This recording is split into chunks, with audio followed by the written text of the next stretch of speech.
Finally, here at the end of the TNPL, lots of hits, lots of misses, lots of guys have done extremely well. Shahrukh Khan has had a great season, had a couple of lean seasons to start with, year 1, year 2, but this year has been exceptional.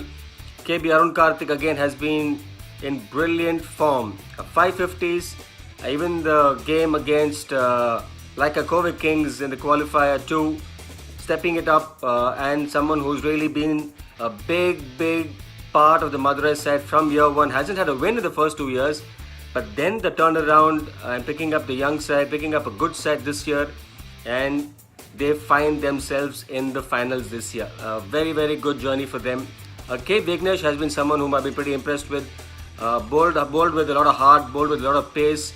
I think he's just got the better of this format this year. Always had the skills, but I thought he was struggling the first year and the second year. But this year I thought he was right up there. Let's not forget Raj Kumar, again a guy who's come from the second division, does play for the first division this year, but when he started playing for the TNPL, a guy from the second division, but really stepped up and really played well for his side this year. And to me, a few guys who I thought I expected better of them, someone like a Malul and Rangarajan. In fact, he's been a big disappointment for me for the past 3 years itself. Just the 3 wickets the first year, 3 wickets the second year. Even this year, just about 4 wickets. You would expect someone better than that, something better than that from a guy who's got about 100 first-class wickets, who's been in the system, played for Tamil Nadu for over 5-6 years. This performance isn't good enough for me. Expected better from Sai Kishore. That's because I've set very high standards for him. He's changed his action, tried something else. And I also thought the team didn't use him pretty well, didn't know exactly how to use him. Also, an Anthony Das again was someone whom I thought played really well for the Chepauk Super Gillies. Again, I thought wasn't used well by his side. These are the guys whom I think can be used better, can get better in time. And also an MS Sanjay. I thought he bowled really well the first 2 seasons. Struggled a bit this year, going at an economy of over 9. Not as many wickets as the first year around. And but in all fairness, the biggest disappointment for me is someone like an Aparajit. He's been playing for Tamil Nadu for about 5-8 years. Has done well, has done exceedingly well, has done well in this format. Let's not forget that he's the first man to score a TNPL 100. And this year, just about 125, 130 runs and 7 innings at a strike rate of 100. Which is poor, which is really poor.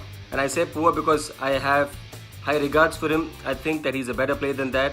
And I just get a feeling that he will himself accept the fact that he's had a very poor season and he'll like to come out better the next time around. And well, 2 sides who've done exceedingly well, Dindigul Dragons and the Madurai Panthers. And the biggest difference for me is that the guys at the top for these 2 sides have got a lot of runs for them. 500s by Arun Karthik and 2 by Thalavan Sargunam. That's about 7. I beg your pardon, not 150s. 750s for the Madurai Panthers, right at the top. And likewise about 850s for the Dindigul Dragons. Vivek Raj, Chaturved. You also have Jagadish, and let's not forget him. Anirudh Sitaram and Hari Nishant. Everyone at the top have scored runs for them. All these, both these sides have done exceedingly well because they've got guys scoring runs right at the top. But having said that, the biggest difference to me in this TNPL has been the player draft.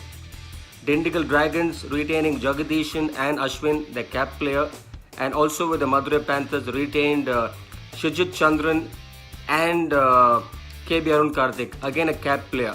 A good strategy, and also they exactly knew how to go about it. But I thought these 2 teams got it spot on, holding on to the cap players, and that is why they find themselves in the finals right now. KB Arun Karthik scoring a lot of runs for them, Jagadish again scoring a lot of runs for them. And let's not forget Ashwin's performance before he was picked, or rather he had to leave for national duty. Having said that, the finals, my prediction for the finals would be Dindigul Dragons, for the simple reason that they've got 5 batters doing well for them. Vivek Raj, let's not forget Vivek Raj. He has been a huge plus for them and also for TN Cricket. Striker of the ball, I haven't seen anyone strike it so big. 32 runs off a Mohan Prashant over, so someone who can really hit them big. And for me, that is the difference. Firepower. This format is all about firepower. Format is all about striking the ball hard. And I can see that the Dragons have that extra bit of firepower. And let's not also forget, they have not lost to Madurai Panthers this year at all. So Madurai Panthers will have to play really well. And they'll also have to have someone else stepping up except Arun Karthick. It's only been Arun Karthick all through the tournament. They will need someone to help him out. If that happens, they can put up a show. But to me, the favorites are easily the Dragons. Let's have a good game.